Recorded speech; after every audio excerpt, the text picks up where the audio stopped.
Hi everyone, the next topic is least square estimator as MLE, maximum likelihood estimator. Actually, the least square estimator for beta is the maximum likelihood estimator if epsilon j's are IID normal. So MLE is one of the most natural estimator, so this justifies the use of beta hat. MLE has good property as asymptotic efficiency and so on. If you haven't studied the statistics 5800 contents, you may not have a good idea on what is MLE. So we discussed the notion of MLE briefly. So this is totally different example from linear model, but just as a simplest example to explain MLE. Consider the situation to randomly pick up a die out of 3 unfair die, x, y, and z. So the property of x, y, and z are indicated in this table. X is actually a fair die, so 1/6 probability for all 6 faces.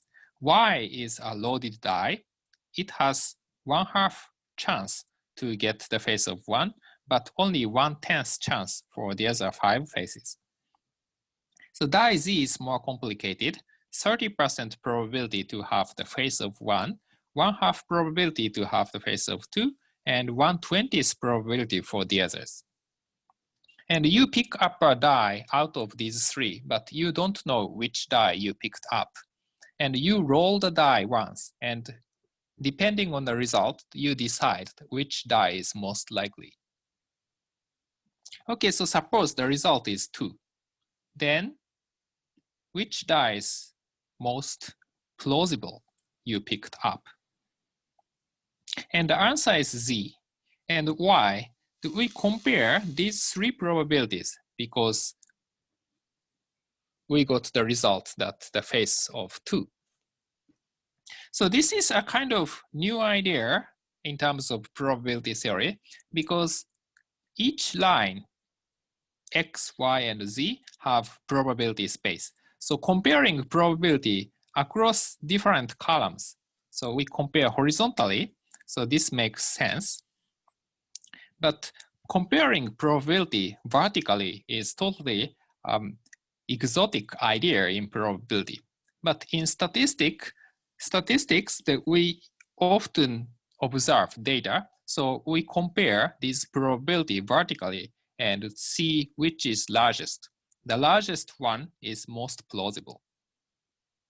Okay, so this 1/2 is the largest among these 3, so we decide this die is most likely to be Z. So this Z, the choice, is called maximum likelihood estimation. Okay, so now we go back to linear regression. So linear regression, epsilon is a random variable, but this is continuous. So instead of probability mass function, we have to use probability density function. So for normal random variable epsilon j, probability density function f of epsilon j is given by this. So remember that exponential of negative epsilon j square. That is the basic form, and we have some difference depending on variance. Square root of 2 pi makes the area under the curve equal to 1. And since epsilon j is IID and we have n terms, the likelihood function of epsilon 1 to epsilon n is product of this. If independent, we have the product. So this becomes this one. And often, to maximize this function, it's useful to take logarithm. It's much easier to deal with. And log of f is this. Log is monotone increasing function, so we just have to maximize log of f. And here, we want to clarify that the parameters are in epsilon j. And also the sigma. Okay, so we want to maximize this with respect to beta naught to beta p minus 1. So just remember that epsilon j is equal to beta naught minus beta 1 minus beta 1 x1 minus beta p minus 1 x p minus 1. So this is a function of beta naught to beta p minus 1. So this is important term. And later that we estimate sigma first. So sigma is unknown. So sigma is also has to be estimated, but we express this sigma by function of beta naught to beta p minus 1. So these terms matters. And first term is constant, so it does not matter. So we want to maximize this with respect to sigma beta naught to beta p minus 1.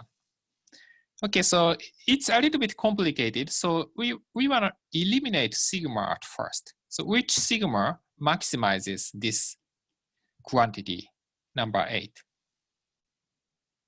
So at first, we differentiate this with respect to sigma. Log of sigma becomes 1 over sigma, and the sigma square, 1 over sigma square becomes negative 1 over sigma cube, and times 2, so 2 cancels with this. So derivative of this number 8 becomes this. So maximizer of sigma should satisfy this equation. So actually the maximizer should be sigma hat square is equal to 1 over n times summation epsilon j square. Now we plug in this equation to the original number 8.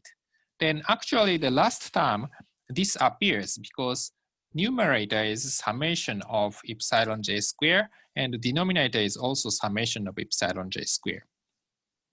So only the term which remains is this second term. So basically we want to maximize this function. Okay. So to maximize this, basically we have negative sign here. So we have to minimize sum of epsilon j square. So that's why the maximum likelihood estimator becomes least square estimator in this case.